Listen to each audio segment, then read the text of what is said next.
Мустанг и находец. Эрнест Сеттон Томпсон. Глава 1. Джо Каллен бросил седло в пыль, пустил лошадей на свободу и с грохотом вошел в дом. «Обед готов?» — спросил он. «Через 17 минут», — отвечал повар, взглянув на часы с важным видом начальника железнодорожной станции. Повар был всегда чрезвычайно точен на словах, но на деле не соблюдал никакой точности. «Ну, как дела?» — спросил у Джо его товарищ Скрат. «Превосходно», — отвечал Джо. «Скот, по-видимому, хорош. Телят много. Я видел табун мустангов, которые ходят на водопой к источнику антилопы. Есть там и пара жеребят. Один маленький, черненький, красавец, прирожденный находец. Я гнался за ним около 2 миль, и он все время вел табун, ни разу не сбиваясь с рыси. Я для забавы нарочно погнал лошадей, но так и не сбил его с иноходей. Ты не выпил ли чего-нибудь лишнего по пути? Сам-то ты разве не ползал вчера на четвереньках?» «Обедать!» — крикнул повар, и разговор сразу прекратился. На следующий день ковбои перебрались на другое пастбище, и мустанги были позабыты. Через год скот снова пригнали в этот же уголок Новой Мексики, и ковбои опять увидели табун мустангов. Черный жеребенок превратился уже в вороного годовалого коня на тонких стройных ногах с блестящими боками, и ковбои могли собственными глазами убедиться в странной особенности мустанга. Он был в самом деле прирожденным иноходцем. Джо тоже находился тут, и ему тотчас же пришла в голову мысль, что не худо бы поймать эту лошадку. Жителя Восточных Штатов такая мысль не удивила бы, но на Западе, где лошади стоят дешево, поимка дикого мустанга не может привлекать ковбоев. Поймать мустанга нелегко, но даже если это удастся, он до конца останется диким животным, совершенно бесполезным и неукротимым. Многие скотоводы считают даже за правило убивать мустангов, так как мустанги не только портят пастбище, но подчас и уводят за собой домашних лошадей, которые быстро привыкают к дикой жизни и навсегда пропадают. Дикий Джо Каллен превосходно знал лошадей и все их особенности. Он говорил: «Никогда я не видывал белой лошади, которая не была бы кроткой, или гнедой, без норова. Ну, а вороная лошадь всегда упряма, как осел, и зла, как бес. Да и когти, и она справится даже со львом». Итак, если мустанг совершенно бесполезное животное, то вороной мустанг вдвойне бесполезен. Скрат не видел никакого смысла в желании Джо непременно завладеть и взнуздать этого годовалого мустанга. Однако на 2-й год Джо так и не удалось ничего предпринять. Джо был простым пастухом, он получал $25 в месяц, и свободного времени у него было немного. Как и большинство его товарищей ковбоев, он мечтал о том, что когда-нибудь станет обладателем ранчо и заведет собственное стадо. У него было свое тавро, зарегистрированное должным образом в Санта-Фе. Но единственный представитель рогатого скота в его стаде, на которого он мог наложить это тавро, был теленок, родившийся от одной старой коровы. У Джо было законное право накладывать свое тавро на всякое неклейменное животное. Однако, когда Джо получал свой расчет осенью, он никак не мог удержаться от соблазна погулять в городе. Вот почему все его имущество состояло по-прежнему только из седла, постели и старой коровы. Но он не терял надежды, что удастся выкинуть какую-нибудь штуку, которая даст ему возможность сразу разбогатеть. Однажды его осенила мысль, что вороной мустанг может принести ему счастье, и он стал выжидать удобного случая, чтобы завладеть им. Но Джо еще ни разу не встречал вороного мустанга, хотя часто слышал о нем, так как жеребенок превратился теперь в сильного молодого 3-летнего коня, который уже обращал на себя внимание. Источник антилопы находился в открытой степи, на равнине. Разливаясь, он превращался в маленькое озеро, окруженное осокой. Когда же вода спадала, оставалось лишь большое плоское пространство черного ила, на котором местами блестели белые пятна соли, а посередине, в углублении, журчал источник. Вода в нем была хорошая, питьевая. В этой местности не было другого водопоя на много миль кругом. Эта степь стала излюбленным пастбищем вороного жеребца, хотя она постоянно служила выгоном и для коров, и домашних лошадей. Здесь паслись преимущественно клейменные стада. Управляющий Фостер, совладелец стад, был человек предприимчивый. Он уверял, что если здесь развести улучшенные породы домашних животных, доходы повысятся. У него был уже 10 полукровных кобыл, высоких, хорошо сложенных, с глазами лани. Рядом с ними обыкновенные лохматые лошадки казались жалкими заморышами. Одна из этих красивых кобыл всегда оставалась в конюшне для работы, но 9 других, вскормив жеребят, обыкновенно разгуливали на свободе. Лошадь всегда умеет отыскать дорогу к лучшему пастбищу, и 9 кобыл легко нашли путь к источнику антилопы.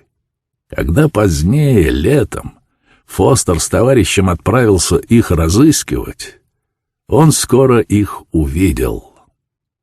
Но при них находился черный, как уголь, жеребец, оберегавший их, как хозяин. Он носился кругом, сгоняя их вместе, и его блестящая вороная масть резко отличалась от золотистой масти кобылиц. Кобылицы были кроткого нрава, и, конечно, их нетрудно было бы загнать домой, если бы не вороной жеребец. Он, по-видимому, заразил своей дикостью и кобылиц, и они умчались, оставив далеко за собой неуклюжих лошадок с их всадниками. Это взбесило обоих скотоводов. Они взялись за ружья и стали выжидать случая застрелить проклятого жеребца. Но как стрелять, если 9 шансов против одного, что пуля попадет в кобылицу? Целый день прошел в бесплодных попытках. Мустанг и находец, это был он, не отпускал от себя своей семьи и вместе с нею скрылся среди южных песчаных холмов. Раздосадованные скотоводы отправились домой на своих заморенных лошадках, поклявшись отомстить виновнику их неудачи. Большой вороной конь с черной гривой и блестящими зеленоватыми глазами самовластно распоряжался во всей округе и все увеличивал свою свиту, увлекая за собой кобылиц из разных мест, пока его табун не достиг численности по крайней мере 20 голов. Большинство кобылиц, следовавших за ним, были смирные, захудалые лошади, и среди них выделялись своим ростом те 9 породистых кобыл, которых вороной конь увел первыми. Табун этот охранялся так энергично и ревниво, что всякая кобыла, раз попавшая в него, могла уже считаться безвозвратно потерянной для скотовода.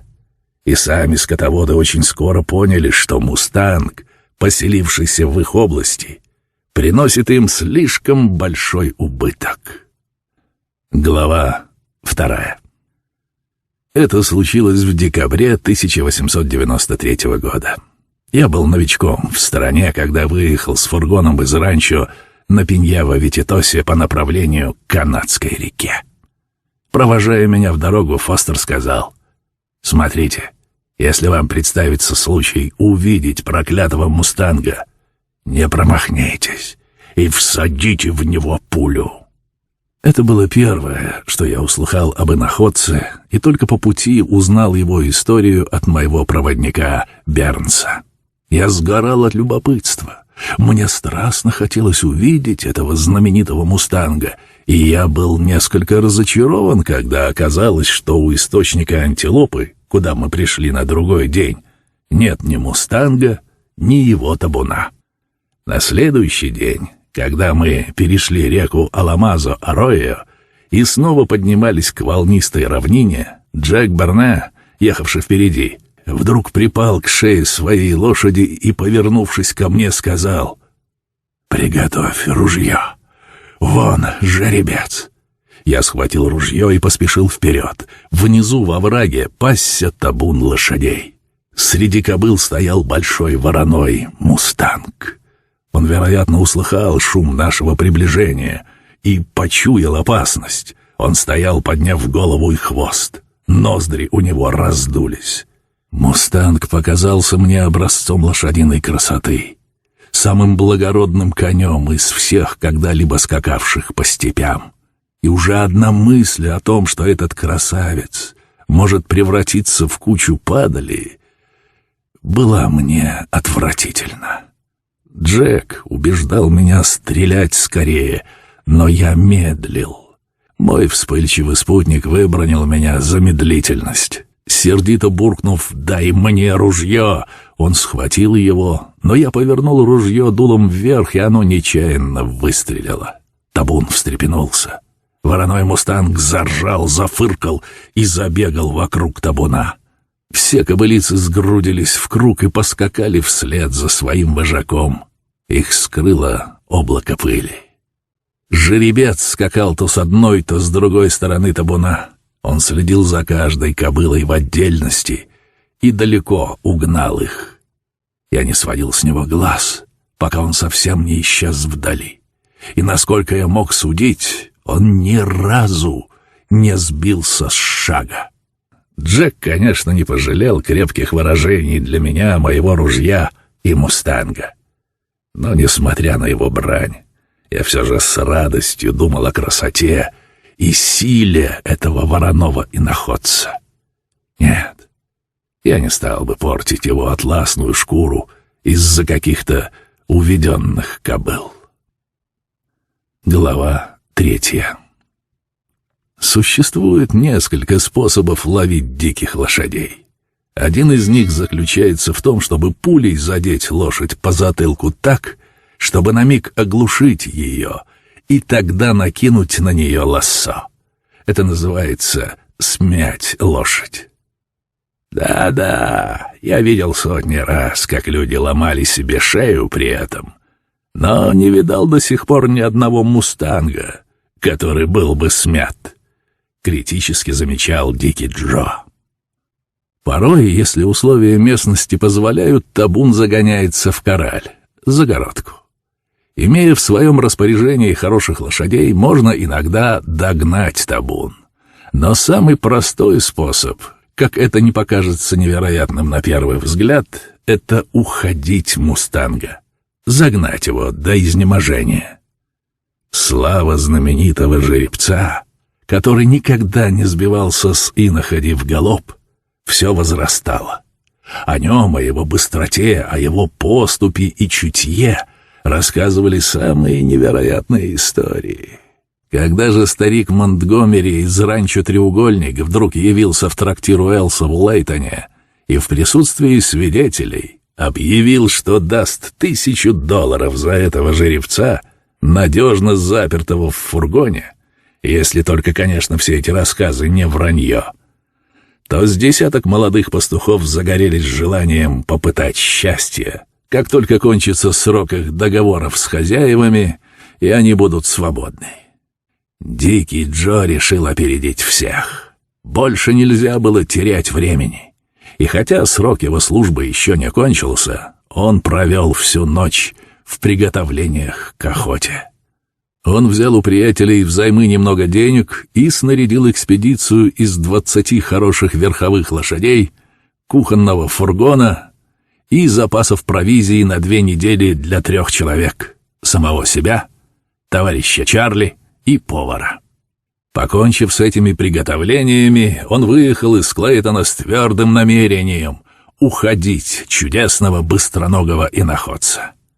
На третий день он уже достиг источника Антилопы, и так как приближался полдень, нисколько не удивился, увидев, что вороной иноходец спускается к водопою вместе со всем своим табуном. Джо спрятался и не показывался до тех пор, пока все лошади не напились, так как он знал, что животное, испытывающее жажду, всегда бежит лучше, нежели то, которое отяжелело от выпитой воды. После этого Джо, выйдя из засады, спокойно поехал вперед. «Мустанг» подал сигнал к тревоге примерно за полмили от него и тотчас же погнал свой табун к юго-востоку, в заросли. Джо галопом помчался за табуном, пока снова не увидел его. Затем вернулся и приказал повару, исполнявшему также обязанности кучера, ехать на юг, к реке Аламозо-Арроя. Сам же он снова отправился к юго-востоку, следом за «Мустангом». Проехав мили 2, он опять увидел иноходца. Пустив шагом свою лошадь, он подъехал к лошадям так близко, что табун испугался и ускакал к югу. Но Джо поскакал наперерез и через час снова встретил табун. Он незаметно приблизился к лошадям, и опять повторилось то же самое. Новая тревога и бегство. Так прошел весь день. «Мустанги» описывали круги, постепенно двигаясь к югу, и когда солнце уже спустилось к горизонту, они находились, на это и рассчитывал Джо, опять вблизи реки Аламозо-Арроя. «Мустанги» снова были у него под рукой, и Джо, спугнув их еще раз, вернулся к фургону. Его товарищ, отдыхавший до тех пор, продолжал погоню на свежей лошади. После ужина фургон двинулся к верхнему броду на Аламозо, как было условлено раньше, и там Джо расположился на ночлег. Между тем Чарли следовал за табуном. Дикие лошади не убегали так стремительно, как в начале, потому что их преследователь не подавал виду, что хочет напасть на них, и они мало-помалу стали привыкать к его присутствию. Их легче было найти с наступлением сумерек, так как в табуне была одна кобыла светлее других, выделявшаяся в темноте. Молодой месяц тоже помогал преследовать табун, и Чарли, полагаясь на чутье своей лошади, предоставил ей выбирать дорогу и спокойно скакать за табуном, среди которого виднелась точно призрак светлая кобыла. Наконец все потонуло в ночной темноте. Тогда он слез с лошади, расседлал ее и оставил пастись, а сам, завернувшись в одеяло, быстро заснул. При первых же лучах зари Чарли был уже на ногах и с помощью светлой кобылы скоро нашел табун, проехав не более полумили. Увидев его, иноходец громко заржал, и табун обратился в бегство.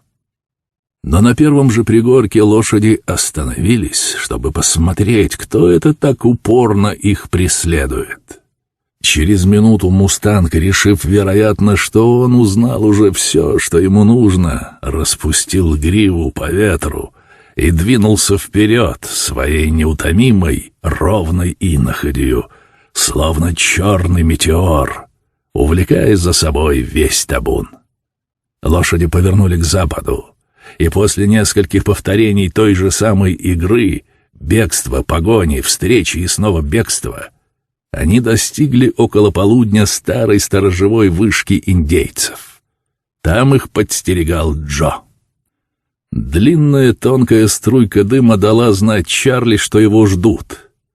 И Чарли тотчас же дал ответный сигнал при помощи своего карманного зеркальца, отражавшего солнечные лучи. Джо вскочил на свежую лошадь и пустился в погоню, а Чарли сел поесть и отдохнуть. Весь следующий день Джо гнал мустангов, стараясь удерживать их на окружности большого круга, по хорде которого двигался фургон. Перед заходом солнца он подъехал к переправе. где уже ждал его Чарли со свежей лошадью и пищей. Джо продолжал погоню весь вечер и даже часть ночи. Дикий табун, по-видимому, немного уже начал привыкать к присутствию безвредных незнакомцев. Кроме того, сказывалось и утомление. Табун уже не находился более в степях с хорошей сочной травой, а лошади преследователей получали овес. Давало себя чувствовать также и постоянное нервное напряжение. Оно лишало диких лошадей аппетита, но усиливало жажду. Преследователи давали лошадям возможность пить много и часто. Напившейся лошади трудно бежать. Ноги у нее становятся точно деревянные, и дыхание затрудняется. Джо поэтому почти не поил свою лошадь. И он, и его конь были вполне свежие, когда, наконец, остановились на ночлег. На рассвете Джо легко отыскал мустангов. Они вначале пустились бежать, но скоро пошли шагом. Сражение, по-видимому, было уже почти выиграно, так как главная трудность такого преследования заключается в том, чтобы не терять из виду мустангов первые 2-3 дня, пока они еще не утомлены. Все это утро Джо не упускал из виду табун и почти постоянно находился вблизи от него. Около 10 часов утра Чарли сменил его у горы Хозе. В этот день мустанги ушли от него вперед всего на 1/4 мили и передвигались уже далеко не с такой легкостью, как раньше. К вечеру Чарли сел опять на свежую лошадь и продолжал погоню, как и раньше. На следующий день мустанги шли, уже понурив головы, и, несмотря на все усилия вороного иноходца, временами расстояние, отделявшее их от погони, было не более 100 шагов. 4-й и 5-й день прошли так же. Табун уже опять приближался к источнику антилопы. До сих пор все шло так, как предполагалось. Погоня описывала большой круг, фургон же двигался внутри по меньшему кругу. Дикий табун возвращался к источнику совершенно утомленный. Охотники же ехали бодрые, на свежих лошадях. В течение всего этого дня до самого вечера мустангов не подпускали к воде, а когда их, наконец, пригнали к источнику антилопы, то дали им в волю напиться. Тут наступил для искусных охотников, лошади которых получали овес и берегли силы, ожидаемый миг столь долгой погони. Опившихся лошадей нетрудно бывает поймать и стреножить. До сих пор все шло блестяще. Но вороной жеребец был как будто выкован из железа. Его непрерывный плавный шаг не изменился и оставался все таким же, как в первый день охоты. Он постоянно скакал взад и вперед вдоль табуна, побуждая его ржанием и собственным примером к бегству. Но силы лошадей уже истощились. Светлая кобыла, помогавшая охотникам отыскивать табун в темноте, была покинута табуном уже несколько часов назад и находилась при последнем издыхании. Остальные кобылы, по-видимому, уже потеряли всякий страх перед всадниками, и было ясно, что скоро они станут добычей Джо. А жеребец, который был целью всех трудов, оставался недосягаемым по-прежнему. Товарищи Джо хорошо знали его вспыльчивый нрав и нисколько не удивились бы, если бы он в припадке внезапной ярости попытался застрелить непобедимого вороного жеребца. Но Джо был далек от этой мысли. В течение всей недели, гоняясь за ним, он ни разу не видел, чтобы вороной скакал галопом. Джо испытывал восхищение, свойственное всякому хорошему наезднику перед такой чудесной лошадью. Это восхищение все возрастало. Он скорее готов был застрелить свою собственную лучшую лошадь, нежели это великолепное животное. Стоило ли даже брать награду, назначенную за его поимку? Джо начинал колебаться. Сумма была немаленькая, но эта лошадь уже сама по себе представляла капитал, так как могла стать родоначальником породы иноходцев. Но мустанг, за которого была назначена награда, все еще бегал на воле. Нужно было кончать охоту. Джо оседлал свою лучшую лошадь. Это была кобыла восточной крови, но выросшая в прериях. Конечно, Джо никогда не мог бы приобрести такую прекрасную лошадь, если бы не одна странная слабость, которой она была подвержена. В этих краях растет ядовитая трава, называемая локо. Обычно скот никогда не ест этой травы. Но если случайно какое-нибудь животное попробует ее, то оно начинает отыскивать ее повсюду. Действие этой травы отчасти похоже на действие морфия, и лошадь, пристрастившаяся к ней, года через 2 погибает от бешенства. Про такое животное местные жители говорят, что оно одержимо локо. И лучшая лошадь Джо имела в глазах дикий блеск, который указывал знатоку, в чем тут дело. Но это была сильная и проворная лошадь, и поэтому Джо выбрал ее для окончания охоты. Джо поскакал вперед к табуну. Он бросил лассо на землю, потащил его за собой, чтобы выровнять веревку, затем обмотал его аккуратными петлями вокруг ладони левой руки и в первый раз за всю охоту, пришпорив лошадь, пустился прямо к жеребцу. Началась бешеная скачка. Перепуганные кобылы бросились в разные стороны, уступая дорогу. Свежая лошадь скакала галопом по степи, а впереди нее, сохраняя прежнее расстояние, бежал жеребец, как и прежде, не сбиваясь со своей знаменитой иноходи. Это было просто невероятно. Джо подстрекал и голосом, и шпорами свою лошадь. Она летела как птица, но расстояние между нею и жеребцом не уменьшалось ни на 1 дюйм.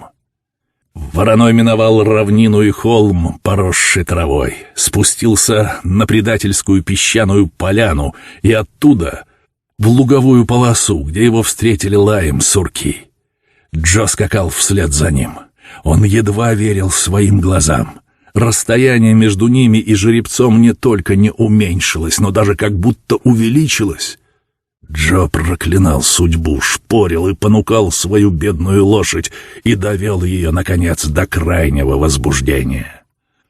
Глаза несчастного животного блуждали, голова качалась в разные стороны, и лошадь уже не смотрела на землю, не выбирала дорогу. И вдруг нога ее провалилась в барсучью нору. Лошадь упала, а вместе с нею полетел на землю и всадник. Джо больно ушибся, но все же поднялся на ноги и попытался поднять свою ошеломленную лошадь.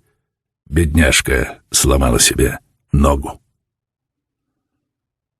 Джо прекратил выстрелом из револьвера страдания своей легконогой лошадки и отнес седло назад в лагерь.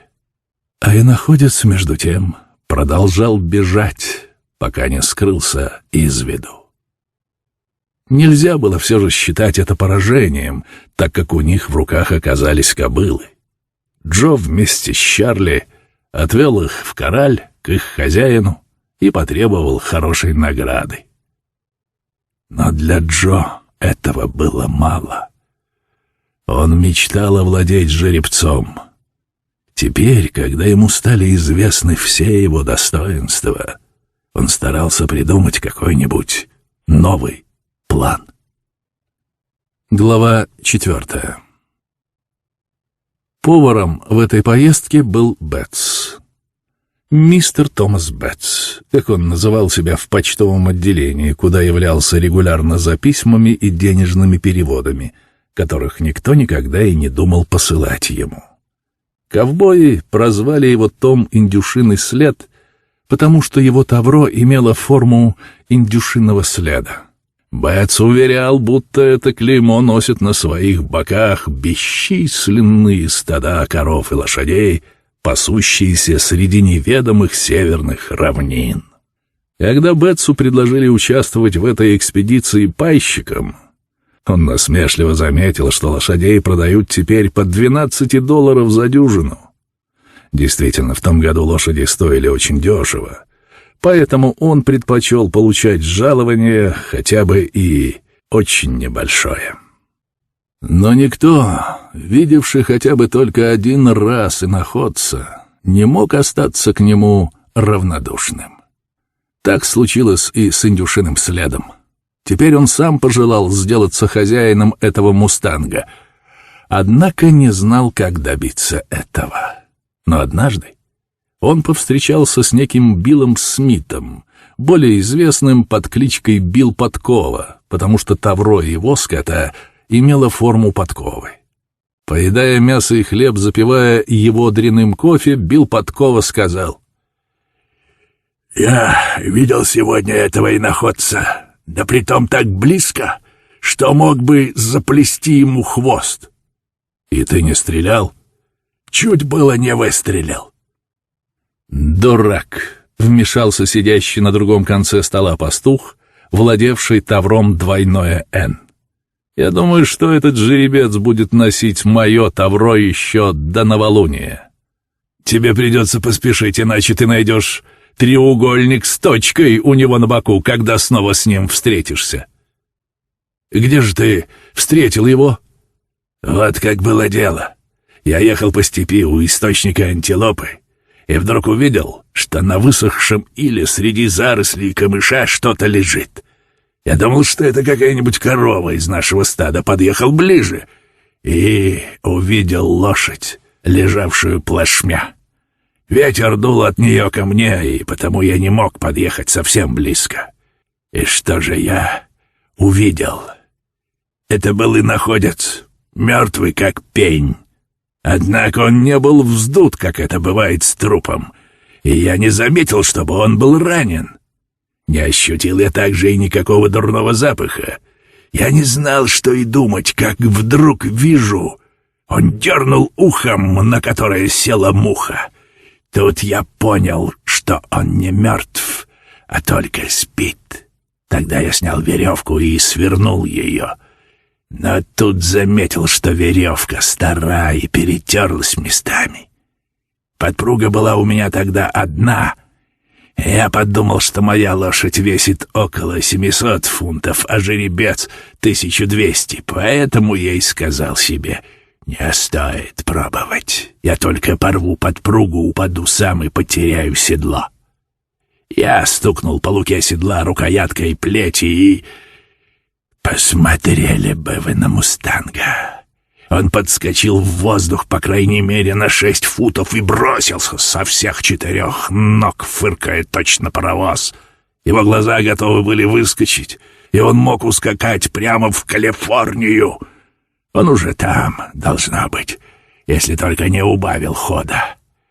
Но я клянусь, что он ни разу не сбился с иноходей.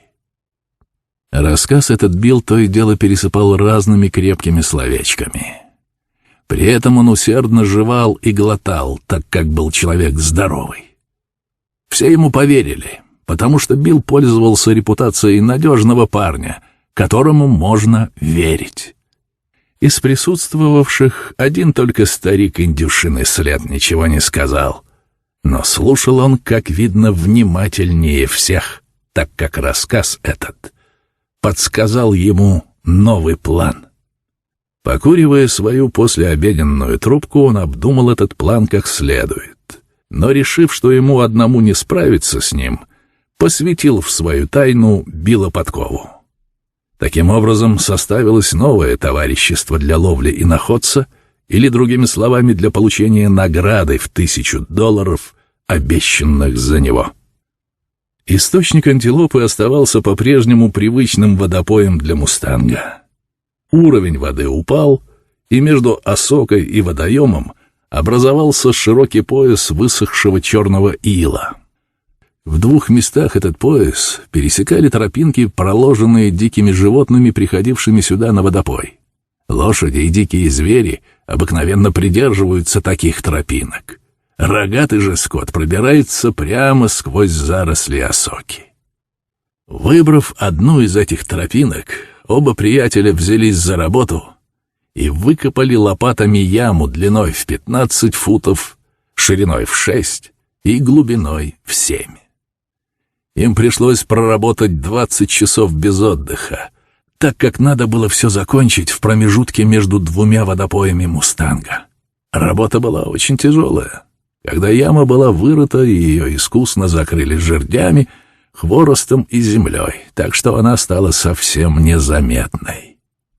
Покончив с этим делом, оба приятеля спрятались на некотором расстоянии в ямах, приготовленных ими для себя. Около полудня к водопою явился иноходец. Он был теперь один, так как его табун находился в плену. У противоположной стороны источника была вторая тропинка, но, судя по следам, лошади редко пользовались ею. И все же старый Том из осторожности забросал ее камышом, чтобы иноходец непременно пошел по той тропинке, где была вырыта яма. Какой недремлющий гений охраняет безопасность диких животных! Иноходец пошел не через яму, а через камыши. Он спокойно подошел к воде и начал пить.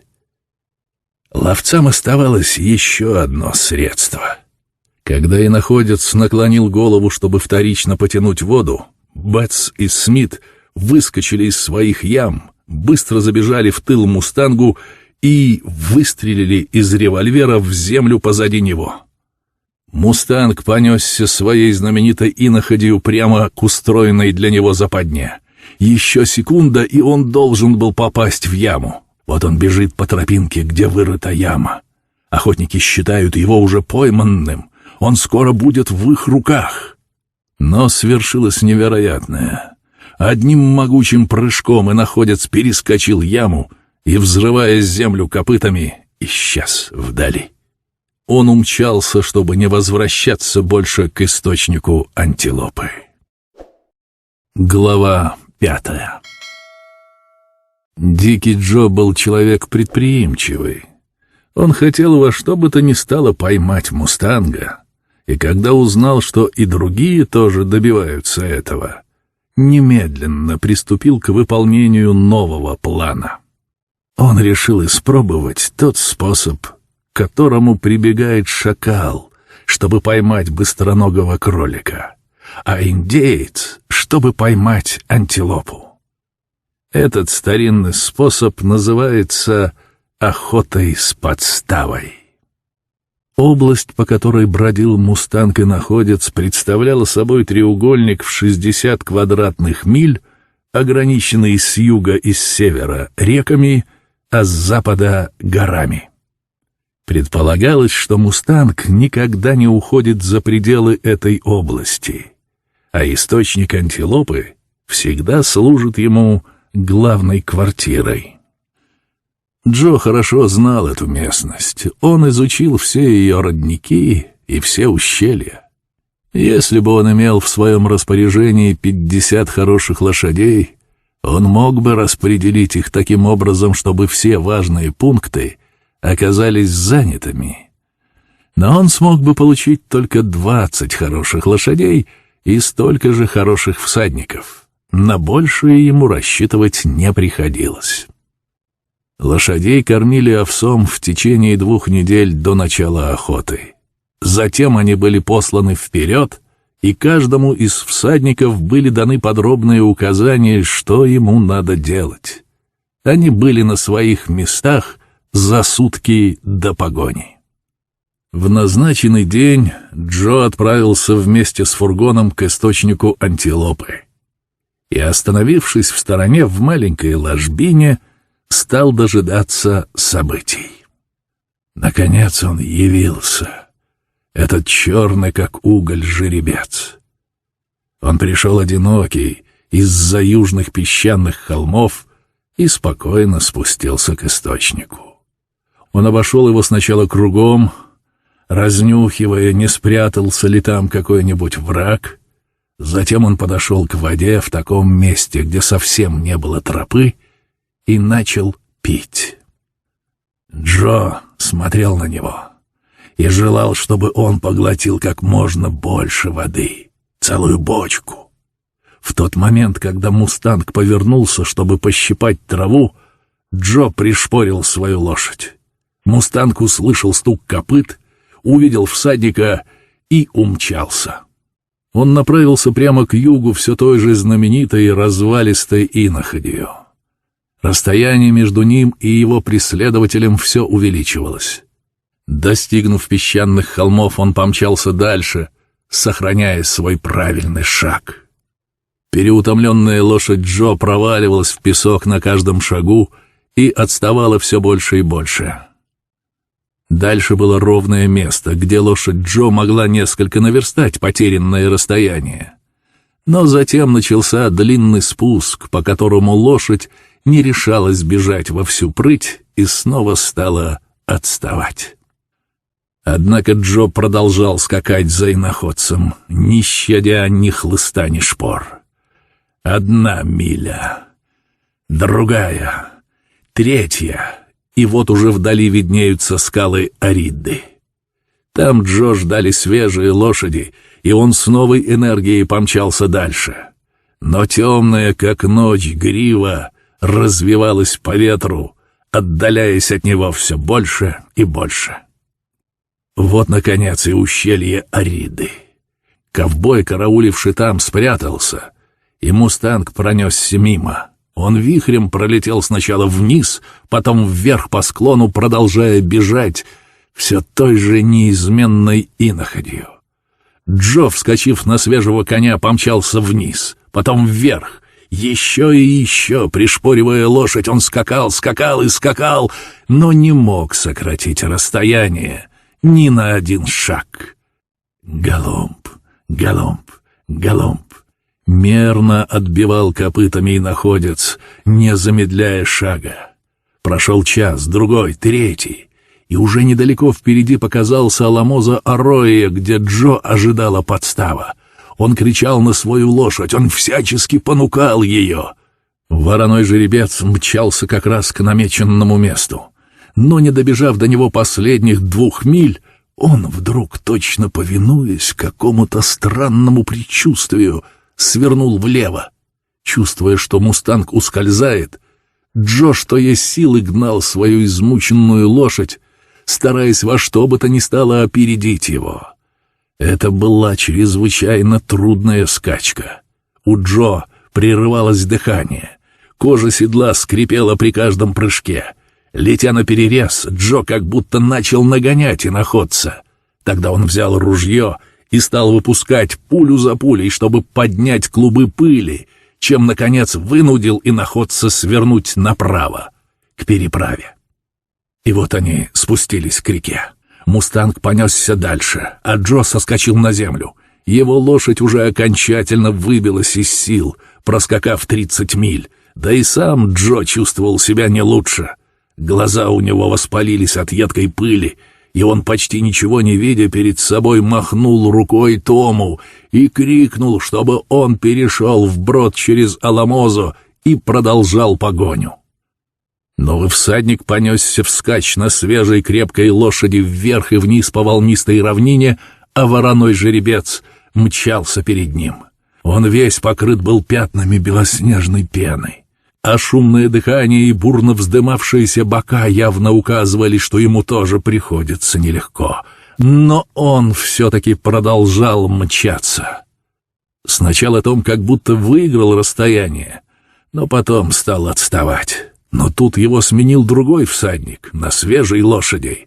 Погоня повернула к западу, миновала поселение сурков и продолжалась через чащу мыльной травы и кактусов, коловших своими шипами ноги лошадям. Вороной жеребец стал гнедым от пота и пыли, но с иноходи не сбился. Молодой ковбой хотел заставить свою лошадь перескочить через ров, но прыжок не удался, и оба, всадник с лошадью, покатились вниз. Юноша уцелел, но лошадь разбилась, и по сию пору труп ее валяется во рву. А дикий вороной жеребец несся дальше. У ранчо старика Галего сам Джо, успевший отдохнуть, повел погоню, и не прошло и получаса, как он уже гнался по следу иноходца. Вдали на западе виднелись горы Карлоса. Там его ждало подкрепление, свежие лошади и люди. Зная это, неутомимый всадник постарался повернуть погоню к западу. Но иноходец, повинуясь внезапной фантазии, а, быть может, и внутреннему предчувствию, круто повернул к северу.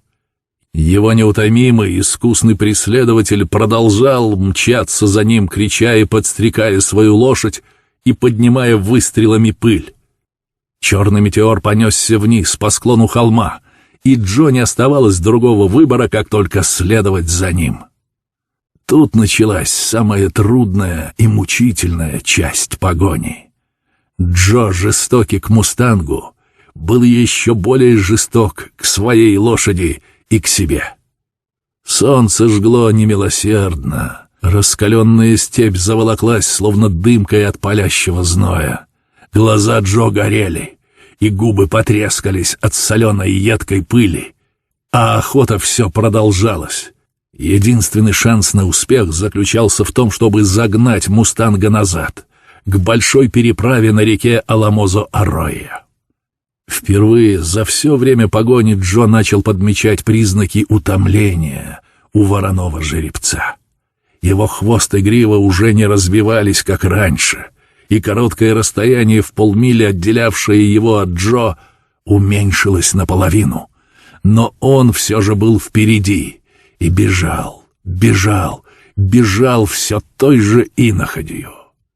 Прошел час, прошел другой, а жеребец все бежал. Однако они уже свернули с прямой линии. К вечеру, проскакав целых 20 миль, они приблизились к большому броду на Аламозо-Арроя. Джо не отставал. У брода он перескочил на дожидавшуюся его свежую лошадь и помчался дальше. Оставленная им лошадь, задыхаясь, бросилась к воде и пила до тех пор, пока не свалилась замертво. Джо немного задержался, надеясь, что и вороной тоже обопьется воды. Но не тут-то было. Он сделал только один глоток и с плеском переправился через брод на другую сторону. За ним по пятам понесся Джо. Последнее, что видели товарищи Джо, была бешеная скачка. Впереди, как стрела, мчался недосягаемый вороной, а за ним скакал Джо. Утром Джо вернулся в лагерь пешком. Его история была коротка. В результате 8 лошадей загнаны до смерти, 5 человек совершенно выбились из сил, а необыкновенный мустанг-иноходец по-прежнему здоров и невредим и разгуливает на воле. Тут ничего не поделаешь. Догнать его нельзя. И я жалею, что не продырявил его проклятую шкуру, когда мог это сделать, — заявил Джо и отказался от дальнейших попыток поймать иноходца. Глава 6.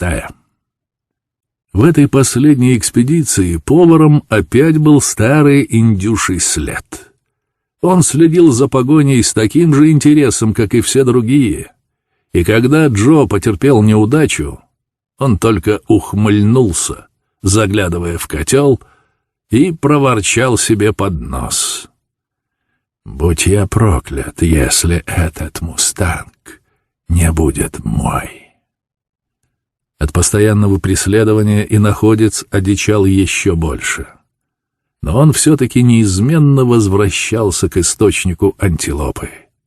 Это было единственное совершенно открытое место для водопоя, вокруг которого не было на расстоянии целой мили ничего такого, что могло бы служить прикрытием для врага. Мустанг являлся сюда ежедневно около полудня и, тщательно высмотрев все вокруг, приближался к источнику. Лишенный своего табуна, он всю зиму прожил одиноко. Старый индюший след это хорошо знал и на этом строил свои расчеты. У одного из его приятелей была славная гнедая кобыла. Захватив с собой крепкие лошадиные путы, лопату, запасное лассо и толстый столб, старый повар оседлал эту кобылу и направился на ней к источнику. Несколько антилоп скакали по степи. Коровы лежали в траве. Звенела песня жаворонка. Ясная, бесснежная зима в этих равнинах уже миновала, и весна приближалась быстрыми шагами. Том привязал маленькую гнедую кобылу, чтобы дать ей пощипать траву. Но она беспрестанно задирала голову кверху, испуская долгое призывное ржание. Старый индюший след стал подробно изучать направление ветра и всю местность. Вот тут еще осталась яма, которую он помог выкопать. Теперь она была открыта и полна тухлой воды, в которой плавали дохлые сурки и мыши. Животные, приходящие на водопой, проложили себе новую тропу.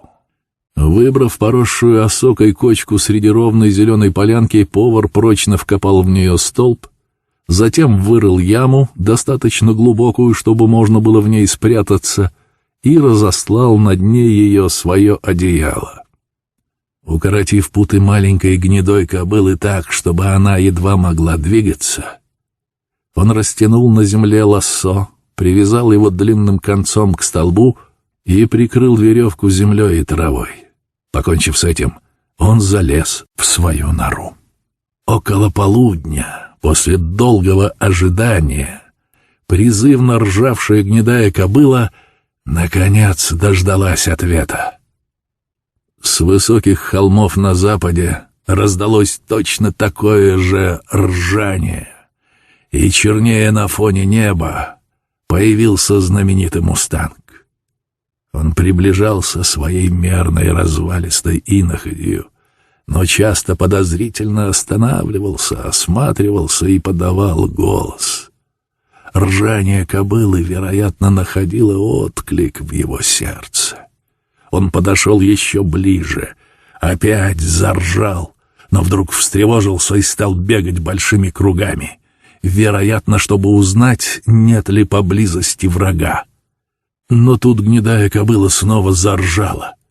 Мустанг описал еще один круг, приблизивший его к ней, и тоже заржал.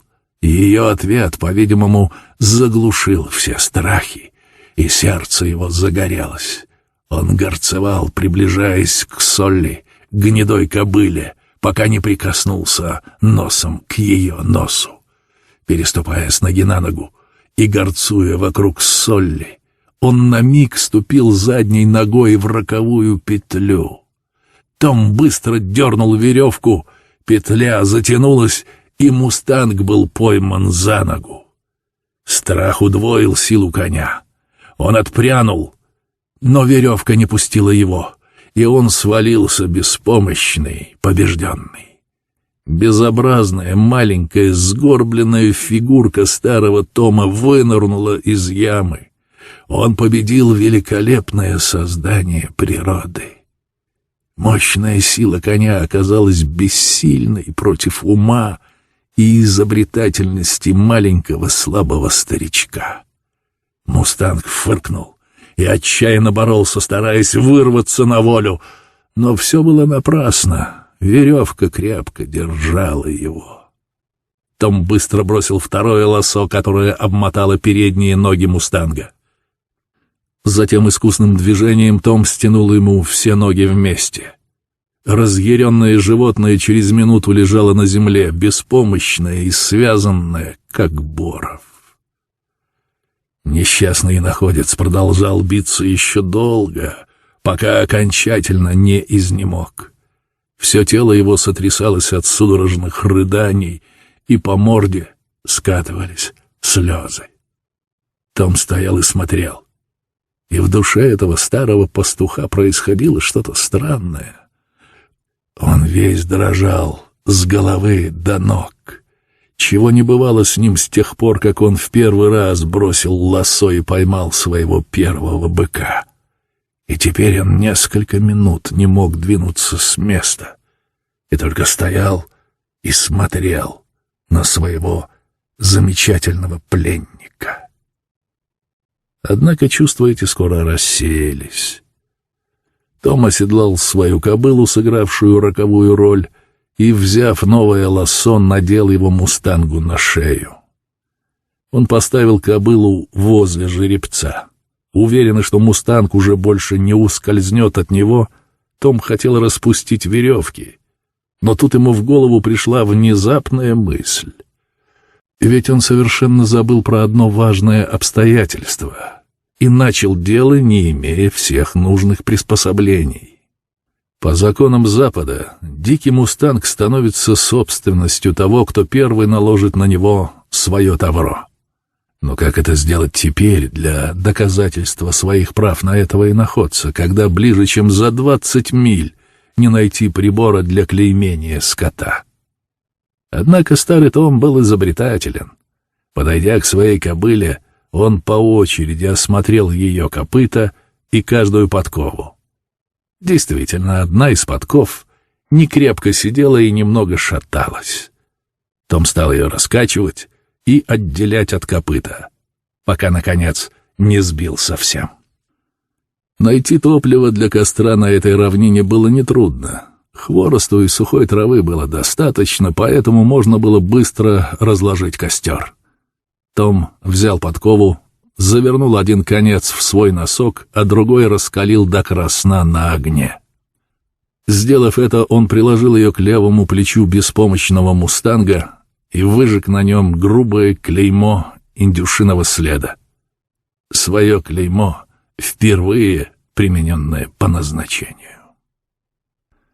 Мустанг вздрогнул, когда раскаленное железо коснулось его тела. Но дело было быстро сделано, и гордый, свободный иноходец был заклеймен, как домашняя лошадь.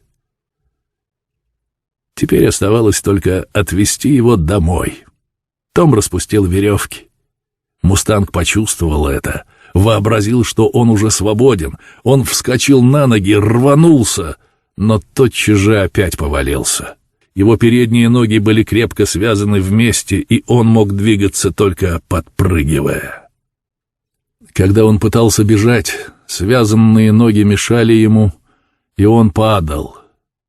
Том на своей легконогой кобыле старался увести его за собой. Он тащил его, понукал и всячески принуждал идти. Но строптивый, разъяренный и покрытый пенной пленник не хотел покориться. Он дико ржал и яростно фыркал, делая бешеные скачки и пытаясь вырваться на волю. Это был долгий и жестокий поединок. Блестящие бока мустанга потускнели от пены, смешанной с кровью. Он падал бесчисленное количество раз. Он устал от долгих дней погони и сильно ослабел. Он бросался то в одну, то в другую сторону, но его порывистые скачки становились все слабее, и вылетавшая из ноздрей пена окрашивалась кровью. А победитель, беспощадный, властный, холодный, все понукал его, заставляя идти вперед. Борясь за каждый шаг, они уже спустились по склону к ущелью и достигли начала тропы, идущей вниз, к единственной переправе через ущелье. Тут была крайняя северная граница прежних владений иноходца. Отсюда уже можно было видеть ограду и ранчо. Том ликовал, но мустанг собрал остаток своих сил для последней, отчаянной